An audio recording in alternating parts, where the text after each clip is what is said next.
ठीक है. Suppose another example, find the amplitude of, let's say, 5. It's a real number 5, but we know that in our we know that every real number is a complex number. So how to calculate 5? So let's say, so if you plot this diagram, so here the point is 5 comma 0, because 5 can be written as 5 plus 0 I into 0. So it's a complex number. So this is your imaginary axis, this is your real axis, and this is your 0. So it makes with the x-axis is, it's from here, it's very clear, the angle is 0. So here amplitude tan theta is equal to y by x. Y is your 0 and x means 5. So tan theta is equal to 0, that is equal to tan 0, or theta is equal to 0 degree. So this is the amplitude of that particular case, that particular complex number. The complex number is like 5. It's a real number. If you want to calculate the amplitude of -5, then how to calculate? -5 means negative x-axis. Let's say the point is here 0. So this is your x-axis, this is your iy.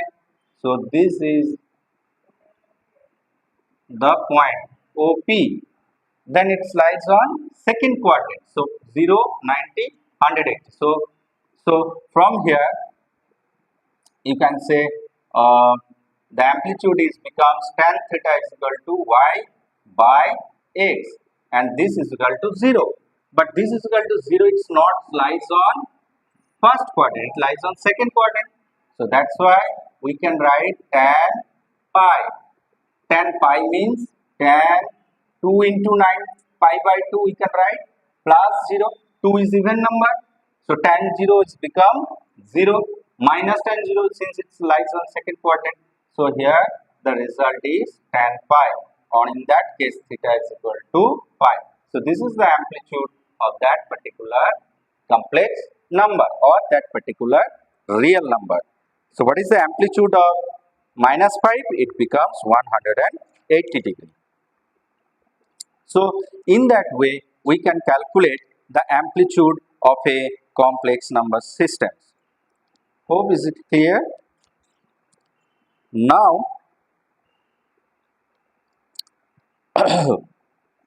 we want to calculate the very important part, which is called the cube root of unity.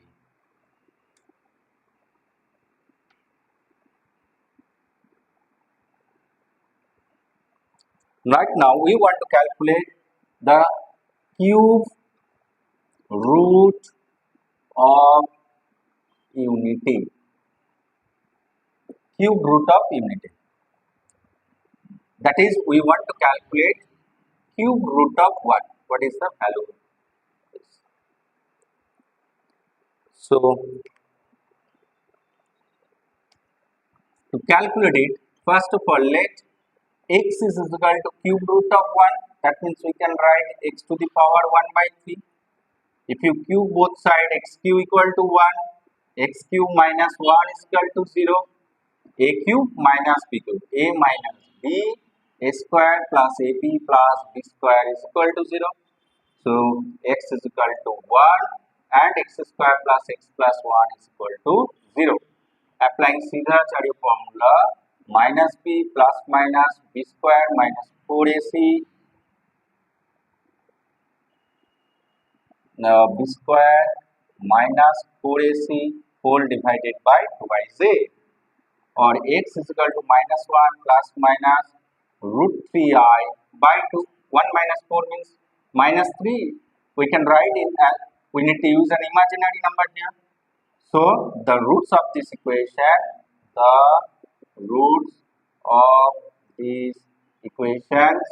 x is equal to 1 plus root 3i by 2, another one is minus root 3i by 2.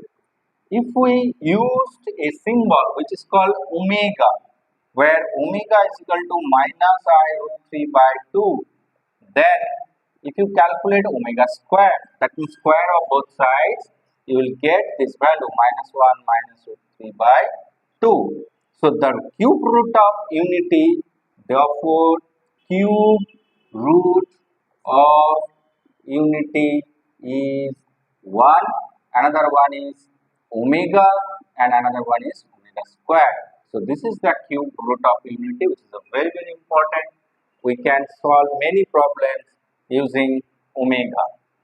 So this is the cube root of unity 1 omega omega square, where omega you can take minus 1 plus root 3 by 2. If you want to take, let's say I don't take omega is this value. If you want to take this is omega, then it becomes omega square and vice versa. One very important note you need to remember, that an equation, if there is a complex root, then complex root always occur in conjugate pair. That means if you see here, if one root of this equation x cube minus 1 is equal to 0 is minus 1 plus root 3 I by 2, then there must be another root minus 1 minus root 3 I by 2. So you need to remember, complex roots are always occur in conjugate pair. That means if x plus iy is a root of an equation, then another root is x minus iy. So cube root of unity is 1 omega omega square. From here you can evaluate 1 plus omega square. If you add these three, 1 plus omega square, then you will get 0. And omega q is equal to, if you multiply omega square into omega square into omega, a plus b, a minus b, it's a very simple, 2 by 2 you will get, the value become 1. So omega q is equal to 1 and 1 plus omega square is equals to 0. Check whether the number is complex number or not. The number is like minus 1 to the power 6n plus 5.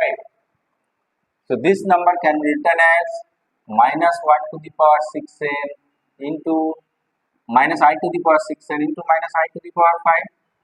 Again, minus power 6n is an even number. The multiple of 6 means is an even number. So we can write I to the power 6n, and here I can write I to the power here minus I. So you need to put it here minus I because 5 is your odd number. So minus I to the power 5 is minus I of plus I to the power 5. So this is equal to minus I whole to the power 6n. Here I can write 4 plus 1 or minus I whole square whole to the power 3n into I to the power 4 into I. So I square means minus 1. So minus of 3 to the power n. I square means minus 1 whole to the power 4 into I. Here square. How do I get it here? Achha, I just write here I to the power 4 can be written as I square whole square into I. So minus 1 minus of 3n. I square means minus 1 whole square into I. So minus of minus 1 whole to the power 3n. Minus 1 whole square means plus. So this is equal to I. And definitely it's a complex number. Whatever the value of n, it can be minus 1 or plus 1. The values becomes I is appear always here. So this is a complex number.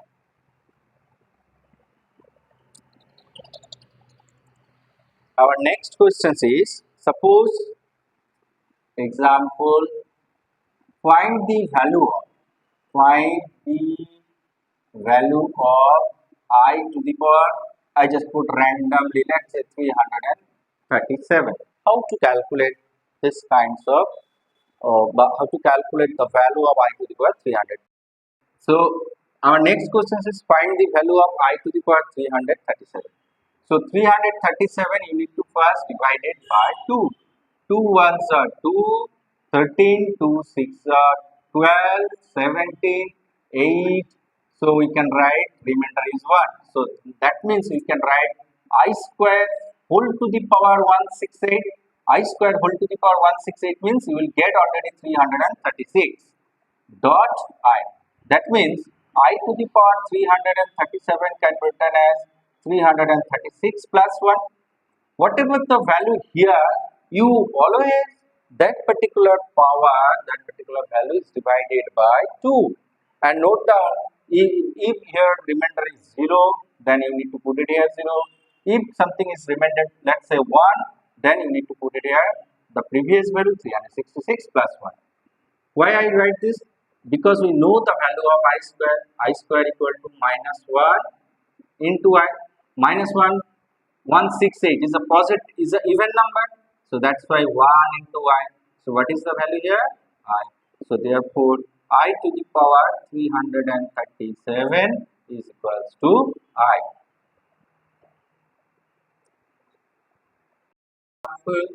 Like if we want to calculate I to the power, let's say 197, or let's say 197. How to calculate? Again the same thing. 197 divided by 2, 2 nines are 18, 7. Then here again remainder is 16. So we can write I square whole to the power 98 into I. So minus 1 whole to the power 98 into I. 98 is an even number. So that's why again the result is I. Another example, suppose we want to calculate very, let's say I put it here, very small number 7. Then we can write I square whole cube 3 multiplied to 6 into I. So that means I to the power 7 can be written as 6 plus 1. So this is equal to minus 1 whole cube into I. Minus 1 whole cube means minus 1 into I. So therefore I to the power 7 is equal to minus of I.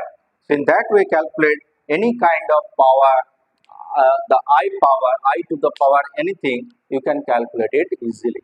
Just divide it by 2, you need to uh, just write down the quotient term, here write down the I to the power 1 is what you get, you write down the remainder term and accordingly you calculate it.